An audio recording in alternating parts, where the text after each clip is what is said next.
মার্চের ২০ তারিখের মধ্যে মালয়েশিয়া কলিং ভিসা চালু। সবচেয়ে কম টাকায় ও আগে ভিসা পরে টাকা, এই নিয়মে যেসব এজেন্সি কর্মী পাঠাবে। আসসালামু আলাইকুম প্রিয় দর্শকবৃন্দ, আপনাদের সবাইকে স্বাগতম আমাদের বিশ্বস্ত প্রবাস ও ভিসা আপডেট ভিত্তিক চ্যানেলে।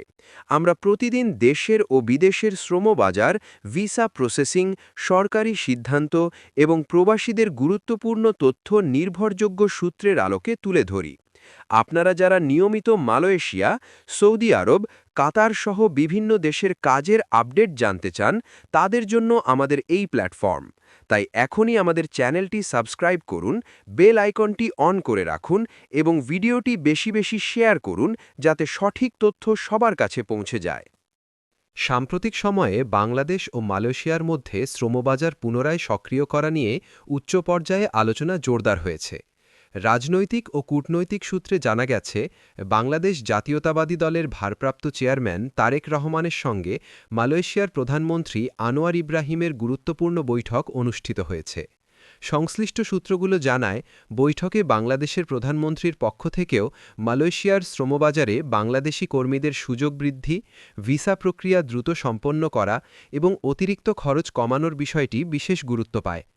আলোচনায় মালয়েশিয়া কলিং ভিসা পুনরায় চালুর বিষয়ে ইতিবাচক মনোভাব প্রকাশ করা হয়েছে বলে জানা গেছে। কূটনৈতিক সূত্র বলছে, দুই দেশের পারস্পরিক সম্পর্কের উন্নয়ন এবং বৈদেশিক কর্মসংস্থানের সুযোগ বৃদ্ধি করতে যৌথভাবে কাজ করছে সংশ্লিষ্ট মন্ত্রণালয়গুলো। বিশেষ করে মালয়েশিয়ায় কৃষি, নির্মাণ, উৎপাদন ও সার্ভিস সেক্টরে শ্রমিক সংকট থাকায় দ্রুত বাংলাদেশ থেকে কর্মী নেওয়ার বিষয়ে আগ্রহ প্রকাশ করেছে মালয়েশিয়া সরকার। এরই প্রেক্ষাপটে মার্চের ২০ তারিখের মধ্যে মালয়েশিয়া কলিং ভিসা পুনরায় চালু হওয়ার সম্ভাবনা জোরালো হয়েছে।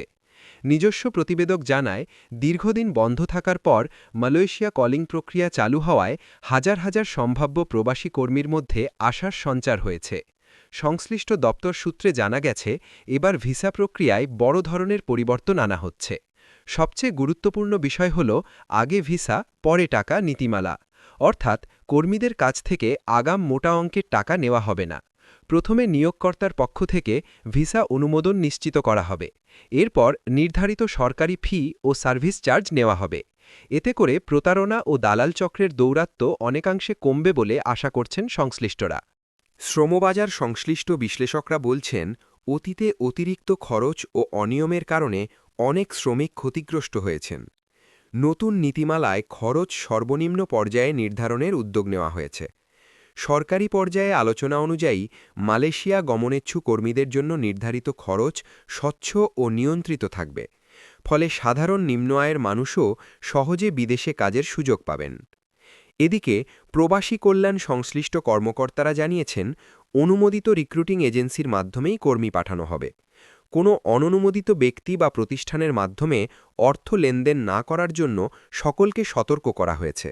দ্রুত সময়ের মধ্যে অনুমোদিত এজেন্সিগুলোর তালিকা প্রকাশ করা হবে বলে জানা গেছে। এবার আসছে মালয়েশিয়া কলিং ভিসার এজেন্সির তালিকা নিয়ে গুরুত্বপূর্ণ তথ্য। অনেকেই জানতে চাচ্ছেন, কোন কোন এজেন্সি এই নতুন নিয়মে কর্মী পাঠাবে এবং কারা আগে ভিসা পরে টাকা পদ্ধতি অনুসরণ করবে। আমরা নির্ভরযোগ্য সূত্র থেকে প্রাপ্ত তথ্য যাচাই করে খুব শিগগিরই সেই অনুমোদিত এজেন্সিগুলোর পূর্ণাঙ্গ তালিকা প্রকাশ করব। আপনারা যারা এজেন্সির তালিকা পেতে চান, তারা অবশ্যই ভিডিওর নিচে কমেন্ট করে লিস্ট লিখে জানান। আপনাদের চাহিদার ভিত্তিতেই আমরা তালিকা সরবরাহ করব। সংশ্লিষ্টরা আরও জানিয়েছেন, মার্চের ২০ তারিখকে সামনে রেখে প্রযুক্তিগত প্রস্তুতি, ডকুমেন্ট ভেরিফিকেশন ও নিয়োগকর্তা অনুমোদন প্রক্রিয়া চূড়ান্ত পর্যায়ে রয়েছে। কর্মীদের প্রয়োজনীয় কাগজপত্র যেমন passport, police clearance, medical report ও ট্রেনিং সার্টিফিকেট প্রস্তুত রাখার পরামর্শ দেওয়া হয়েছে।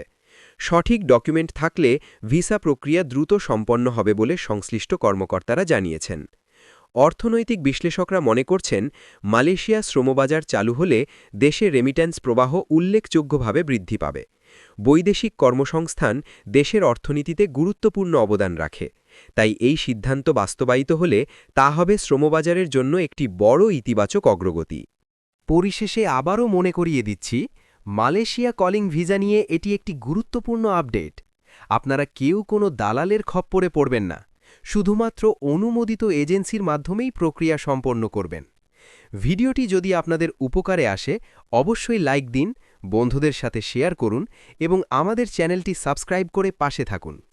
আগামী আপডেটে আমরা এজেন্সির তালিকা ও বিস্তারিত খরচের তথ্য নিয়ে হাজির হব।